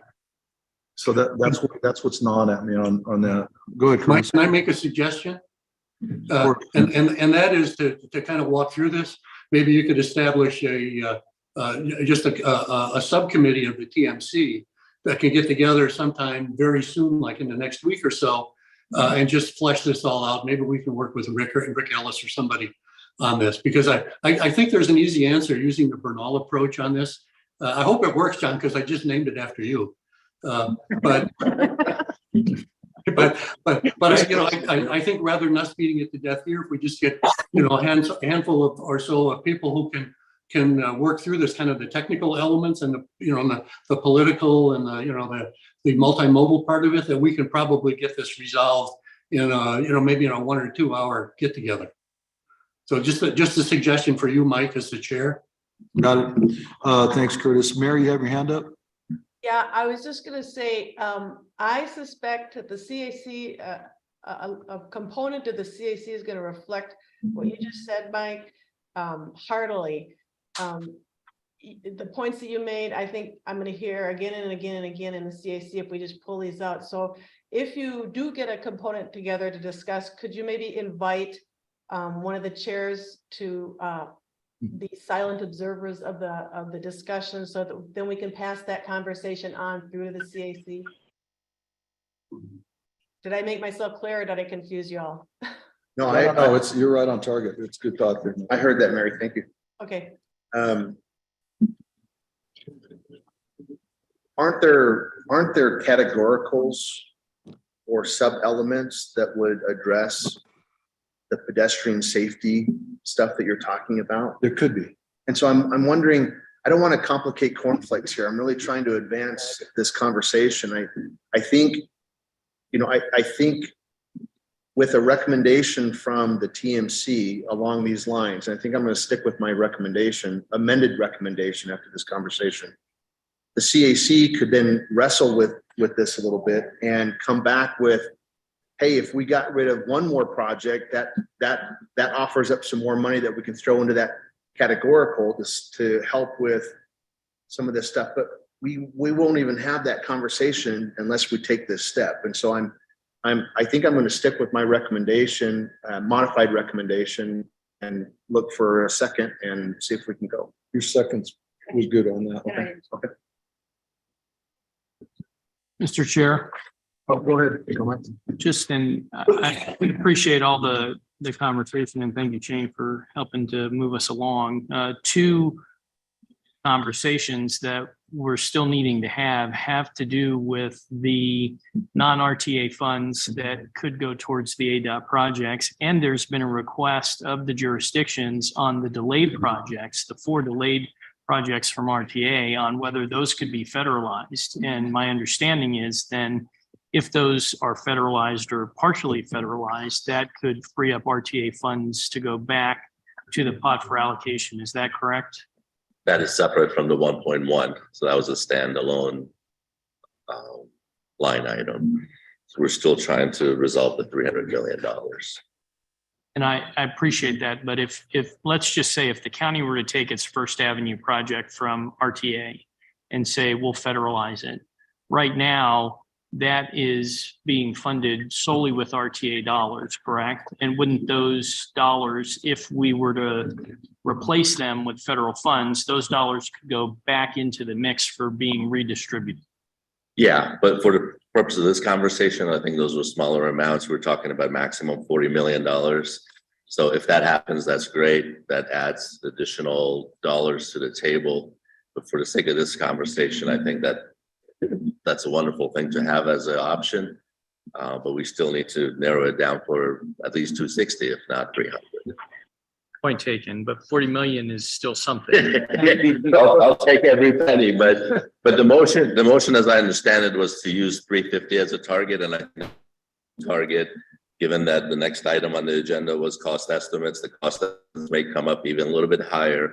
So I think 350 is a reasonable target for that motion. And I agree. I'm not seeking to change that target. I just wanted to not lose sight of those other discussion topics that are still open.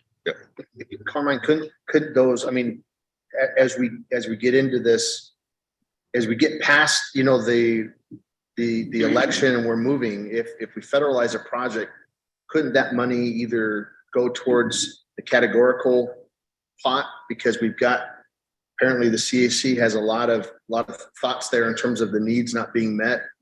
And we just kind of remain flexible that way. Is that possible? Yes, so the Sorry. perspective, our map identified $32 billion worth of needs. We only have 15 billion identified funding sources. RTA is 2 billion out of 32. So any extra dollars are welcome. What's the expectation out of the motion that it's modified? Is that your list, which you would come back to TMC, or is it to go to the CAC with that? Somebody needs to be muted on that. One thing you asked. Thank you. So I understood the question. My recommendation is that staff go through this exercise and then send it to the CAC for their rebuttal and review. And then they'll bring back to us the outcome of that. And we can start moving forward. So the recommendation, the motion would be for staff to do the analysis of that and then to CAC for commentary.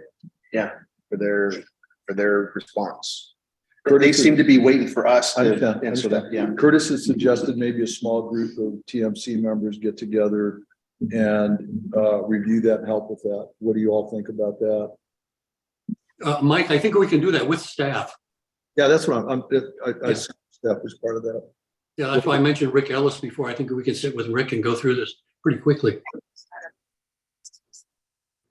It seems like, I'm sorry. Yeah, so, It's up to us to decide yeah, Mr. Chair, if I may, It's not, I'm sorry, it's not just decide what. which staff. Oh, yeah, no. yeah, Mr. Chair, if I may, again, in the interest of time, we really can turn this around in a day or two, get it to the CAC, creating a new subcommittee, going through agendizing the committee meeting and having a public meeting. We're adding time. And even then, I still want to have all 9 jurisdictions at the table. So you're talking about a committee of the same committee with 9 members. I would only ask, Mr. Chair, that when staff gets done with this exercise and, you know, it can be very, I mean, I think it's pretty informal in terms of the exercise. And if John wants to call in or Curtis wants to call in and offer thoughts about going through this, at first it was like draw a hard line and then omit everything. But I think we've modified this to be a little more, you know, project specific. They're going to go from the bottom all the way up. And I think when they get done with that exercise, when you send it to the CAC, if you would send us, of course, the outcome of that, so we see what's going to the CAC, that would be anytime. So and hopefully you've noticed that by now, anytime we communicate with the CAC and the board, we try to copy all 3 bodies so they have the same information. You know, Mike Farhad, could we see it before it goes to the CAC? Give us a day to look at get it. into open meeting law issues. I can't share that with a quorum of the TMC. So everybody sees it at the same I time. will send it to a non-quorum. I didn't follow your question, Curtis. Yeah. What was your question, Curtis? Oh, my question, was simple, Mike, was can the TMC see the results of the staff effort before it goes to the CAC? Just so we can do a quick reality check first. I mean, the idea is coming out of us. They turn it over to staff and then staff send it out to the CAC before we've had a chance to look at it. I think is not fair to us.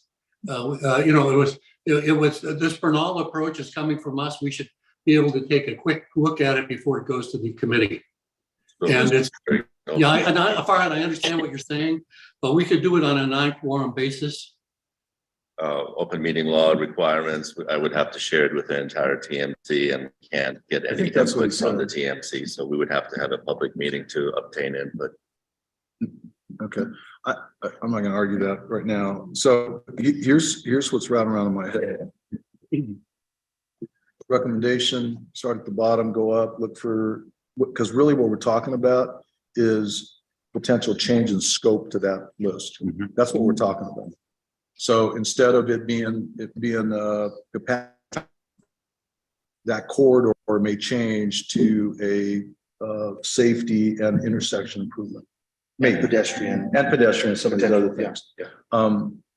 And so what I would suggest is that the jurisdictions need to look at them on their own as well as the RTA staff, so that when the recommendation goes to the CAC, the jurisdiction, kind of back to Chris's point, the jurisdictions can provide feedback at that point to the CAC on what those opportunities are.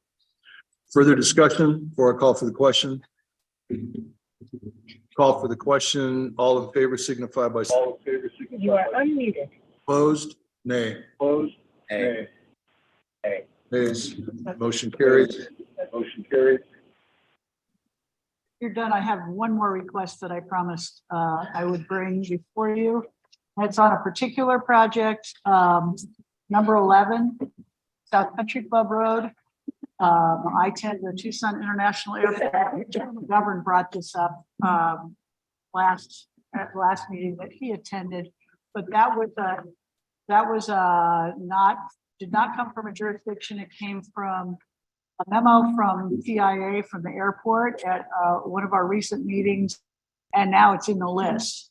And it's somehow, I don't know how it got to number 11 because it came after the prioritization by the TMC and by the CAC that came up with the list that we have right now. So the committee really like to get TMC's feedback on whether or not that number 11 South Country Club Road should be on our list at all.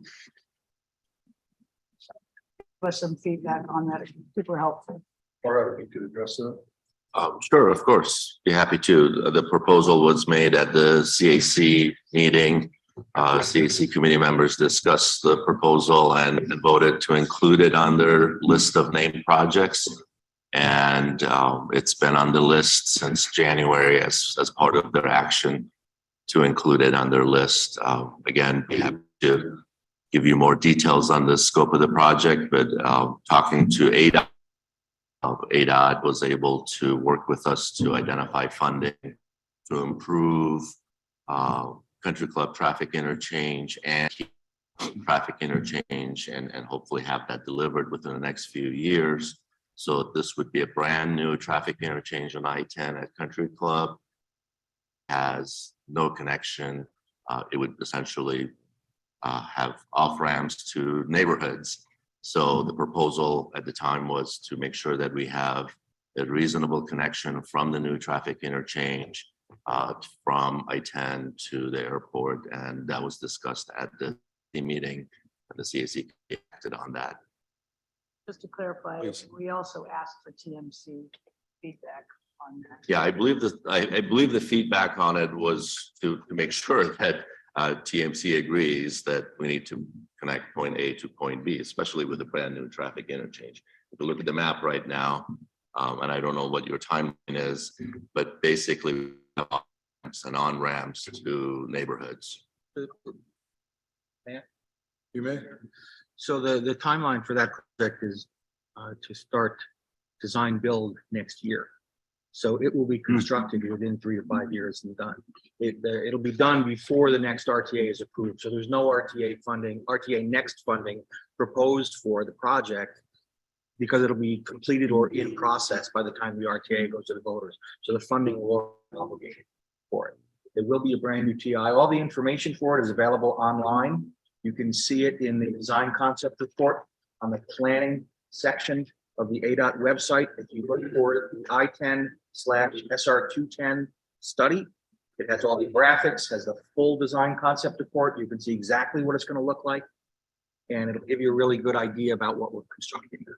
Let me just interject here. I think Jen and I have both a hard stop, got to run. I think the question and the fundamental issue there is how is that, not the interchange, because I think the interchange was something we were all supportive. I mean, that was actually a big county priority early on. We were all supportive of that. I think this is the extension south to the airport and how that has shown up as number 11 on the priority list. I think that's the question that, so we got to run. You're going to have a quorum after we leave. I got to go. Well, if you lose 2, we don't have a quorum anymore. So we are adjourning the meeting. We're in second meeting. Yeah, so I would suggest that we regather here maybe in a week or 2 at the most, just so we can continue the conversation. Thank you. Actually, I apologize. We have a quorum still. If anybody likes to continue, we have South Tucson online. I didn't see, actually, we have Oro Valley online too. We have a quorum. We can continue. Would you like to be the official chair? Since our chair and vice chair just left. Okay. All right, Shane, chair. We do have a quorum. We have South Tucson and Oro Valley online. I apologize. I didn't see that at first. So, Mr. Chair, if I may respond to that question. Traffic interchange was included on the list, the Country Club traffic interchange for RTA funding.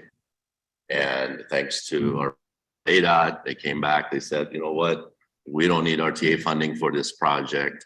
And then the conversation took from there that, all right, if we have dollars to build a traffic interchange, what are we connecting to?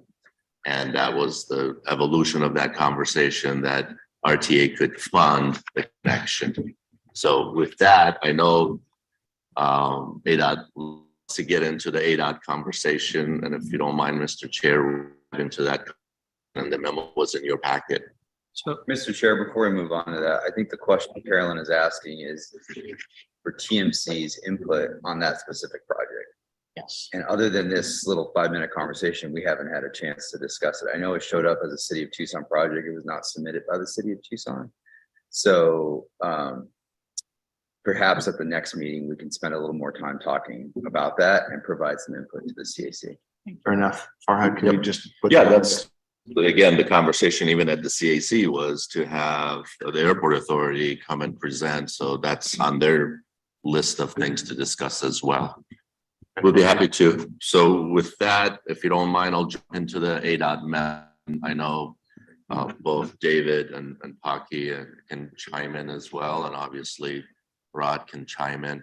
So the agenda are we on right? there's still on item 3, we had a component of it, which was the ADOT Okay. RTA Next project. Gotcha. Thank you. So under that, the memo you have in your packet describes what ADOT and PAG staff identified as potential funding that's allocated just to ADOT facilities over the life of the RMAP. That number is 1.9 billion, subject to change. Obviously, we all know cost estimates will change over time. So 1.9 billion is identified as the expenditure side of the equation. Revenue side of the equation, we had roughly 1.6 billion identified as revenue. So the difference is about $300 million. And that's what's the ask is from the RTA. If the RTA is able to meet $300 million of that revenue need, then the net impact to the RMAP projects is 0. So that's in your memo. And we've talked about what scenarios can we observe and potentially discuss. So the scenarios, as I mentioned in the memo, it could be anything. It could be 50-50, it could be 60-40. So in the memo, in coordination with ADOT, we have that split that basically has no net impact at all, negative impact to RMAP projects. If we change that split, obviously, then that would potentially impact RMAP projects. So what you have is 50-50 on the 2 traffic interchanges and 60-40 on the SR 210 projects. So that's our recommendation, working with ADOT. I think they're comfortable with that, with the caveat that if the cost goes up, what do we do? Well, that applies to every project on the list. So with that, any questions? You want to add anything, Rod? Or If you don't mind, I'd like to add a couple of things. Mr. Please, Chair. please. So first of all, I want to clarify the list of projects here. The first one, SR210 stage 1 and 2 on this memo, is it up on the screen? Can everybody see it? I think you have the spreadsheet, or you can use the same. I got it. There It you was go. the same spreadsheet, same as this spreadsheet. I just want to point out what projects those are on your list because it's a little confusing. So that first one is a combination of the RTA Next project 14 and 15, which are equated to the DCR, ADOT DCR project 7 of those two. They're both going to be put together as one project, but they're listed as 2 separate projects on the RTA project list. The last one is again an SR 210 project, which would be RTA project 16, which will be the stage 3.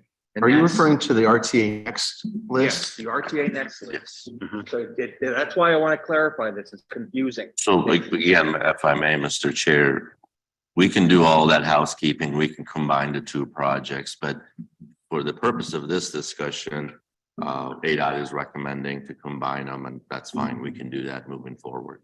What impact does that have on the RTA next list?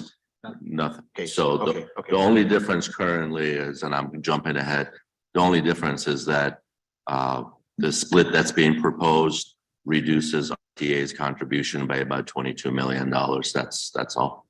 Which is a positive for Yeah. RTA next. Yeah. Okay. My only point was to clarify the fact that there's 3 on the RTA next list, 3 ADOT projects, and there's only 2 shown. All I was trying to- We can modify that. Okay. That's all I was trying to. Okay. Thank you. So anyway, this was a topic of conversation at the last 2 meetings, and I unfortunately, I think one of the meetings Rob wasn't here, and I kept trying to remind everybody that our process is typically to allow the entity who owns and operates the facility to kind of to modify their proposal, and I think we're there. 40-60, 50-50 is the modified proposal for the split, and again, the net impact to the RMAP was $5 million, which is in a reasonable range. That's manageable. Mhm. And the net impact to RTA next is $22 reduced. Yeah, there's another couple of points I'd like to make, if you don't mind. Please.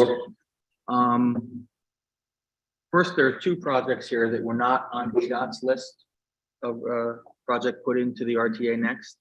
And those are the I-10 West Cortero Road and the I-10 Tangerine Road. The Cortero Road project was in the RMAP. So that's kind of accounted for in the budgeting process for the RMAP. The Tangerine Road project was not in the RMAP. So that's an add-on. It wasn't there before. Those dollar values there are, they need to be confirmed. I guess best way to put it. They're my maybe experienced guess at them. So they're gonna need to be updated. And I also believe there's gonna have to be updates to the SR 210 project, because those values were from the 2020. Last update, we've seen construction project costs double since then. So those are going to be updated. Keep in mind, if you only update those and you don't look it up, we haven't updated the entire RMAP process as well. So this is really gonna change RMAP considerably in terms of ADOT's projects within the RMAP when it gets visited in the next 2 years, which is when that happens. So it's a planning operation here, so you're not going to get an exact target. You may not even, you can get as close as you can, but it's really a very good planning exercise. Thank you. If I may add, Mr. Chair, please, Rick will go over the next item. We are obviously updating the cost estimates, so that's the next phase. So we'll have cost estimates for these projects as well as all the rest of the projects. Our goal is to get as close as possible to a reasonable cost estimate with the 30% plans. We'll have that hopefully at the next item. Rick can give you an update on that. Thank you. Mr. Chair, Rod, I have a question for you. The 60-40 and 50-50 split, was that the recommendation from ADOT?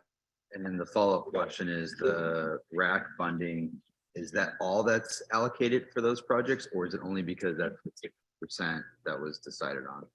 Well, nothing has been technically allocated. Okay. That will be allocated. This is an example or a scenario of what we're putting forward. We'll try and, that'll be the resolution of this discussion is what'll be allocated.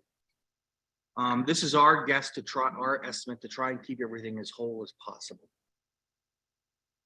So the 50-50, 60-40 is ADOT's recommendation in this scenario. Okay. Correct. Mr. Chair, we have one of the members online that has his hand up. I don't see. Mr. Lucia from South Tucson. There you go. Oh, Thank you. great. Thank you. Please. Hi, good morning. Josué Lisa here, South Tucson. Hey, I'm gonna just apologize, excuse my greenness. I know I've been asking around a lot about, the whole finally getting around more or less wrapping my head around all this stuff. I'm just wondering, in this, is there any possibility anybody could share with me a flow chart of how all this information comes from the top to the bottom or the bottom of, I know it's very convoluted, but I'm just a visual person, and sometimes I'm just kind of lost about, just where we are in the process, what specifically we're talking, just because there's so many different plans and public processes happening all at the same time. And I was just hoping to see something that I might be able to just clear up my mind to see how it's all going up the, I guess, just going up to the process, I guess, if that makes sense. Josue, I appreciate the question. I've been with this group for a year and I'm still trying to get it figured out. So it's a great question. I would probably suggest sidelining that one with Farhad or with. I'll be happy to. We've already had one meeting and be happy to have another one. Again, you're correct. This is a process that's been ongoing for 5 years, and for folks that are joining us recently, we'll do those one-on-one meetings to bring everybody up to speed. So thank you for the suggestion. We'll do that again. I will take liberty as acting chair to just suggest to stay engaged. Whether just I would say osmosis, but you never sleep in these meetings. But you eventually absorb it in, and it starts to make sense. So just keep staying engaged. Got it. Comment. Got it. Thank you guys. Appreciate it. Or Valley, Mr. Chair. Chris. Hey, Mr. Chair, I apologize. I do need to leave the meeting, so I'm not sure what that does for the quorum, but I want to let you know before I head out. Thank you. Thank you, Mr. Chair. Thank you, Chris. We still have a quorum. We're right down to 5. So anyone that leaves after Chris does, then we would have a quorum issue. Chris, it's because I'm chairing, right? You're the only reason I stayed, so. Nice. Thank you. Take care. All right. Thank you, Mr. Chair. Again, I'll let you know, but currently you have 5. You have a quorum. You can continue. Great. Let's. Was there any action or is this an update? That's just an update. Again, I ask you to take a look at the memo again. The memo describes the process. It's a process of between PAG and RTA, but we'll get there ultimately. That is our recommendation. Again, ADOT hopefully is in agreement that it's split, but once the actual dollar amounts, the cost estimates change, obviously we'll try to maintain the same split as much as possible. So we think it's going to be a $20 million benefit to the RTA. At this point, cost estimates could care of that pretty quick. That's a good thing at this point. Yeah. Okay. Thank you. All right. What's next? So, Mr. Chair, we can move on to item 4, but I again want to touch on with you, and you asked this question earlier. I want to make sure everybody recognizes that the timeline has not changed. The plan is due by July 1. We hope to have cost estimates in advance of that, finalize the plan, make a recommendation to the board, and then we go out to the public after that. So with that, at your pleasure, we'll have Rick give you an update on item 4. Shane, leftover members of the committee, I'm going to be shorter than I even originally planned on. We do have activities underway. Met with the partner jurisdictions. We've gotten the run through on the scope activities, what's included, making sure we cover the detail elements, all those aspects. So we've met with everybody on that. Team is underway with their efforts. We know there are going to be several weeks ahead of that. So that's going to, we did get requests for follow-up with a couple of jurisdictions to show some scenario layouts to see if there's adjustments they want to make. So we'll be doing that in an interactive effort with the jurisdictions as appropriate. We're also going to be meeting with utility providers as an introductory meeting, just simply to catch them up to speed, aware of what's going on, and particularly identify if there's any problematic issues that weren't from the first time around. Major facilities that would be affected or that the design needs to incorporate, or what I call the exotics, the ones that do have prior rights and have long, complicated lead times. We've all dealt with them. They don't hit every project, but the ones they do hit really cause a blip in terms of schedule, cost, and impacts. So all that's coming. We've just started that effort and exercise, so that's why the update is so short, but I can go into whatever level of detail you want at this time. Thank you, Rick. Any questions? Please. Mr. Chair, Rick, maybe I asked this last time, but just want to confirm, guys, includes the 4 deferred projects, correct? That is correct, and those are going to be estimated in the same vein. And I'm sorry, what was the question? the exercise includes the 4 deferred projects Oh. from the 2006 plan. So my follow-up question to that is are the project scopes the 2006 plan, or do the jurisdictions have an opportunity to reduce the scope or propose scope reductions as part of this exercise? We have been meeting, so the context of the discussion with them is revised scopes. So specifically to answer that question, Silver Bell would include the 4-lane section from Camino del Cerro to Ina. That's been talked about and initially agreed to. For the Houghton project that's been deferred, it would be a 4-3 combination is the easiest way to describe it. Carrying it from Broadway to Speedway as a capacity section, then addressing the operations there to Tanca Verde. 22nd Street right this second is being envisioned as a 4-lane. Behind the scenes, a couple of us talked, can we theoretically address the 6-lane as requested, but that's probably not going to get a lot of discussion due to the interest on that. And then First Avenue is the 3-lane section that was recommended by the county. And is that being figured as all RTA next dollars, or is that federal dollar conversation come into it? Because, you know, costs typically are higher on federalized projects. Completely independent conversation on it. So right now, we're not including that, but if we had to make that adjustment based on if there's any kind of programming or activities on that, we'd incorporate it. Thank you, Mr. Chair. Thank you. Any other questions for Rick? Thank you, Rick. Appreciate it. You got it. Thank you. We're now down to item 5, future agenda items. I think we should be expected to get some kind of email identifying whether or not we have a special meeting scheduled in a week or so, a couple of weeks. We will follow up and coordinate through email, yes. Okay, so on that agenda, are we going to get an update on the legal check-in on what we can do? We can do an update on the maintenance discussion. We'll do And an the ballot. update on CAC's feedback, including the motion that was made recently. We'll have that information as well. Okay. Mr. Chair, I have one item to add. Can we please have an opportunity to discuss the transit sub-element? I'm sorry? The transit sub-element.